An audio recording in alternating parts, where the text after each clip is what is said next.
Nós vamos agora assistir o vídeo do Santo de Casa e logo após a gente conversa com o Tassiano, ok?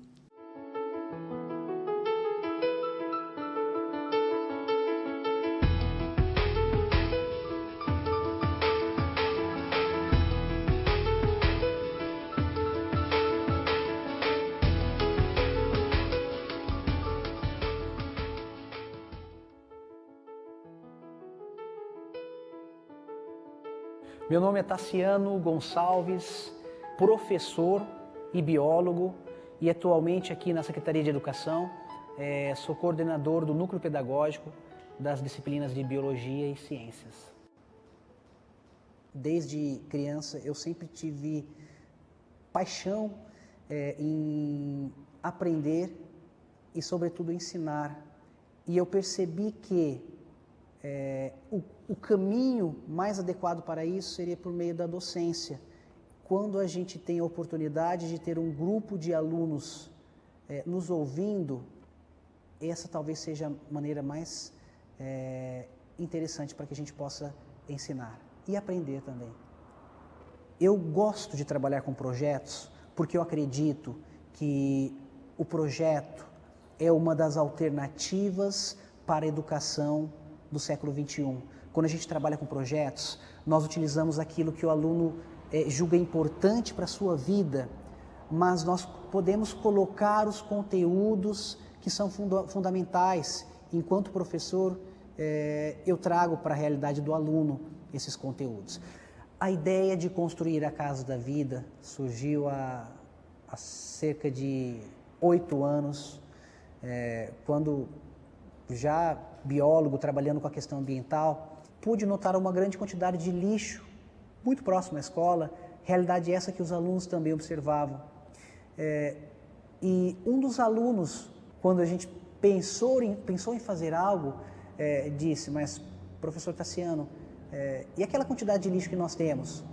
E a partir dessa reflexão do lixo nosso, de cada dia, que surgiu a ideia, mas era uma ideia embrionária. O que fazer com o lixo?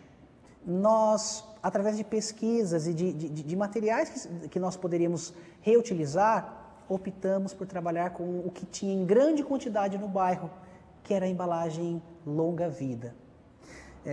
Os alunos, primeira coisa, eles separam, arrecadam, tem a fase de arrecadação desse material, onde tem todo um envolvimento da comunidade, com o envolvimento dos pais que auxiliam nesse processo. Depois da fase de arrecadação, tem a fase de limpeza do material, onde dividimos em grupos menores. Após a limpeza, começa a construção das fileiras da casa. Começa a construção e, a partir daí, os alunos perceberam que era necessário envolvimento de outras disciplinas, mas de uma maneira natural, não de uma maneira engessada, onde o projeto ele já vem de uma forma pronta, onde o aluno é obrigado a trabalhar com outras disciplinas.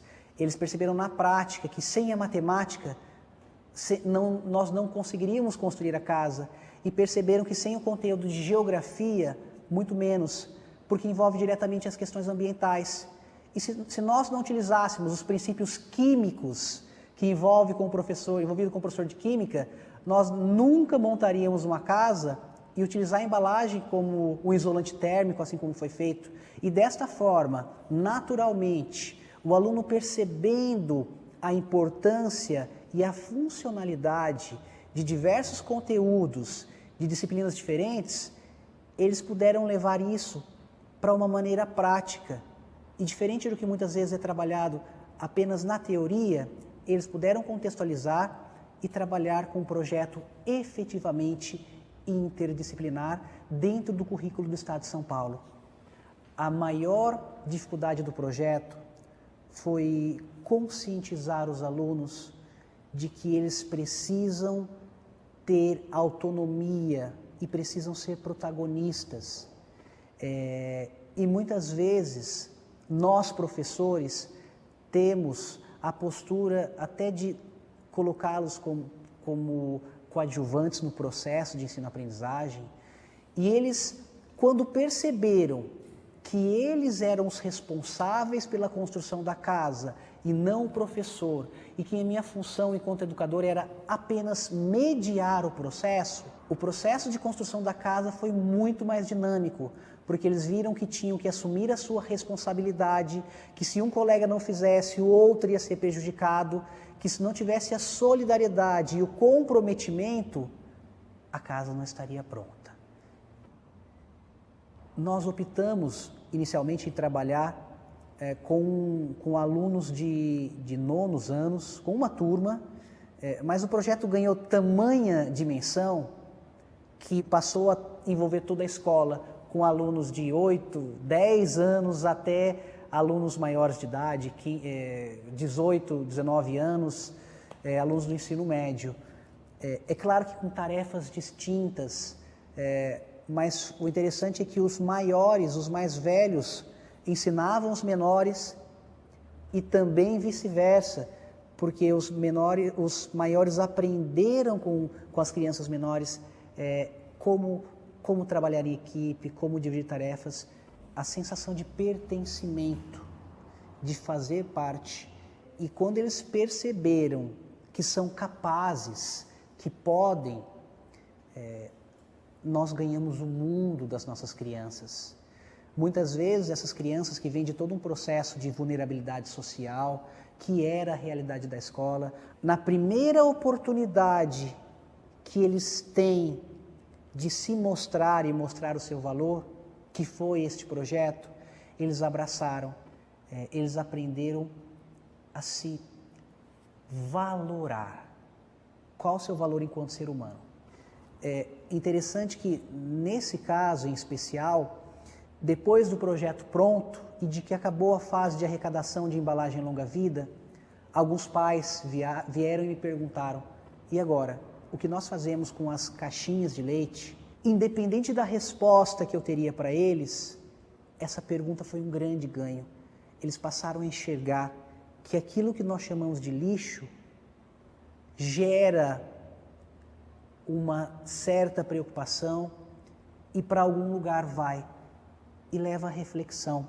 O objetivo de que nós tenhamos o desenvolvimento de jovens autônomos, competentes e solidários foi atingido com a Casa.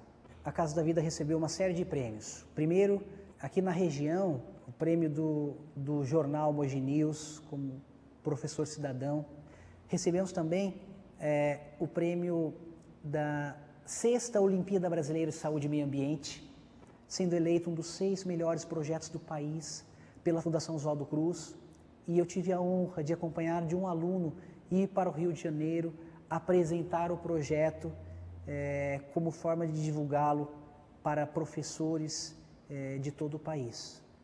É claro que os prêmios foram importantes, principalmente para os alunos que tiveram um reconhecimento do seu trabalho e que viram que eles são capazes, mas para mim, enquanto educador, não tem prêmio maior do que o pai do aluno chegar em mim e falar: professor, você marcou a vida do meu filho, obrigado por acreditar no meu filho, obrigado por resgatá-lo.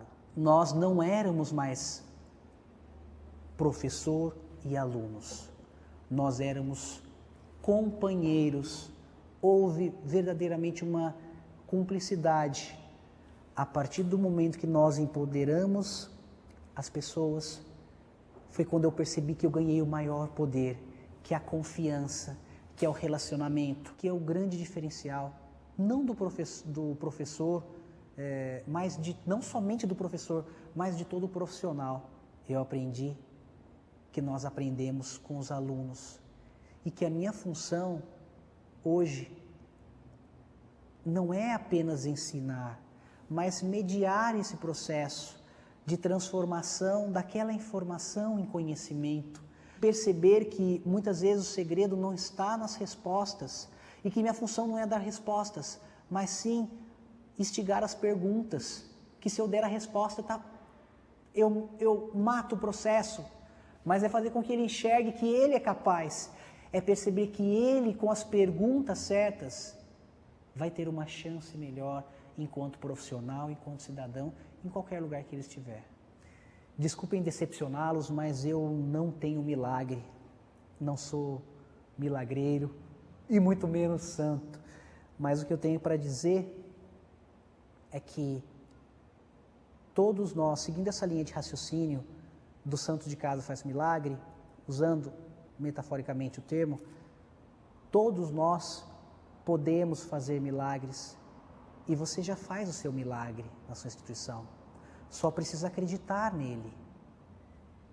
E mesmo porque se o milagre não for divulgado, ele nada mais é do que uma mera ação. E quando eu divulguei o meu milagre, em respeito aos meus alunos, ele passou a ser chamado de milagre. Mas está em cada um de nós, em cada um de vocês que acredita no seu potencial, na sua potencialidade, na melhoria, na qualidade profissional, no respeito ao próximo e, sobretudo, no ser humano.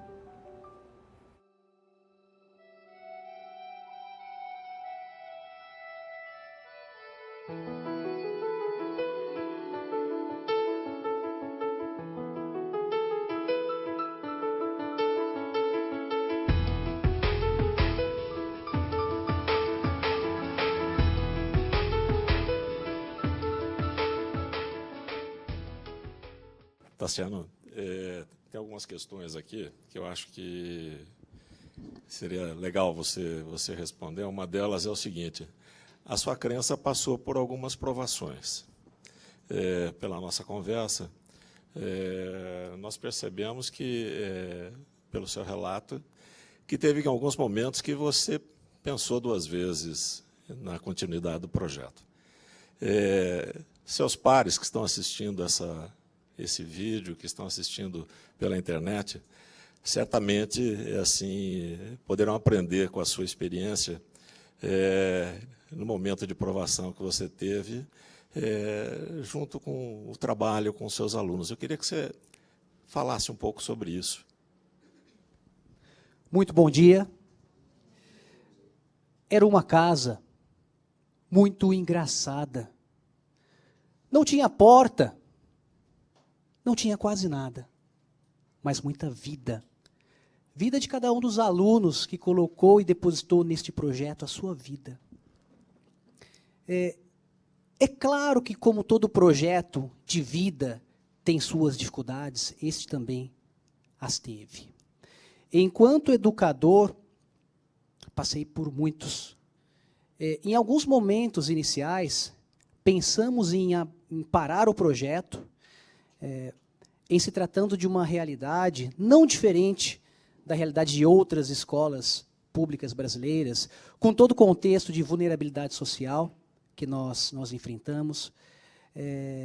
Tivemos alguns problemas, inclusive em relação a aluno que não estava preparado com aquela autonomia que nós, enquanto educadores, gostaríamos que eles tivessem. E logo no começo do projeto, tivemos, sim, vários empecilhos, porque quando a gente trabalha com projeto, tem que ter todo um dinamismo. Obrigatoriamente, nós temos que passar autonomia para o estudante, com responsabilidade. Tivemos, sim, alguns problemas. Inclusive, até um problema que eu comentei com você aquele dia, problema de material que foi furtado de um colega em outra sala, e que, como a condição para fazer parte do projeto era o respeito ao próximo, paramos o projeto, estava disposto realmente a parar com aquela turma, se o grupo não chegasse a uma conclusão do que seria o mais correto. E foi nesse momento que um dos alunos envolvido na questão do desrespeito, ele voltou atrás e falou: não, professor, fui eu sei que foi uma atitude totalmente impensada.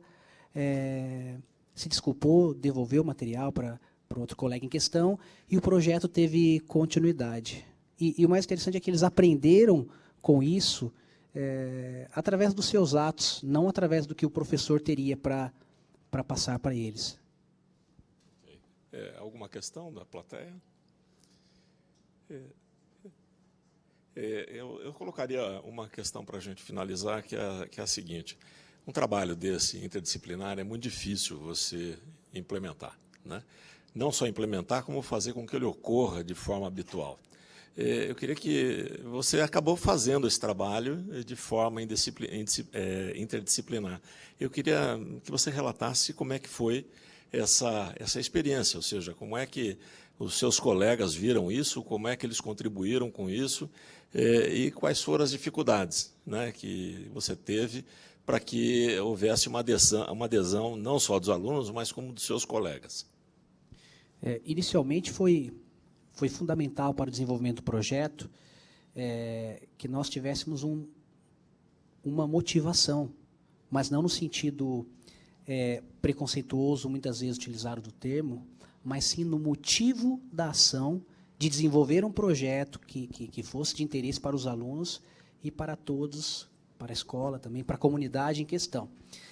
A partir desse ponto, com a realidade que os alunos trouxeram, como nós podemos observar no vídeo, e partindo da necessidade dos mesmos, iniciamos com a disciplina de ciências. Mas, ao desenvolver o projeto, percebemos que sem a matemática, ou a química, ou a geografia, e até mesmo a sigla UHT, temperatura ultraelevada, em inglês, que está na caixinha, e muitas vezes a gente não sabe o significado, e não sabe colocar um contexto, ou contextualizar com a realidade nossa, os alunos perceberam que o processo natural do aprendizado, do que é importante para eles, seria dessa forma, não de cima para baixo. Foi quando eles procuraram os professores das disciplinas que eu citei, matemática, geografia, química, enfim, para pedir auxílio. E desta maneira, de uma forma natural, eles perceberam que era uma questão obrigatória, que aquelas competências e habilidades que nós, enquanto docentes, julgamos importantes, seriam fundamentais dentro de alguns conteúdos para aqueles alunos. E viram que tudo aquilo que a escola tem para oferecer, quando criado um campo com contexto, ela vai servir de base para a sua vida presente e futura. Ainda dentro dessa linha de raciocínio, em relação ao especial que você perguntou dos professores, os professores naturalmente se envolveram pelo pedido dos alunos, não teriam como dizer o contrário, até conhecendo a realidade da escola e dos alunos. Imagina um aluno chega em você que você nem espera, aquele aluno até indisciplinado, e, professor, o senhor pode me ajudar na matemática com o projeto de ciências? O professor também se sentiu tocado e refletiu sobre as suas ações. Até que ponto nós podemos contribuir mais para a vida dos alunos, indo muito além do conteúdo que a gente julga importante, mas sim daquilo que ele vai usar no dia a dia. Ok. Muito obrigado, Tassiano. Tem um elogio aqui para você pela internet do Kiko Mahler. Conhece o Kiko Mahler, não? Parabéns, Tassiano, pelo trabalho espetacular. Isso é escola, educação de qualidade e perfil de professor. Tassiano, muito obrigado. Estamos aqui encerrando mais um Inova Day. Até novembro. Obrigado, que eu agradeço.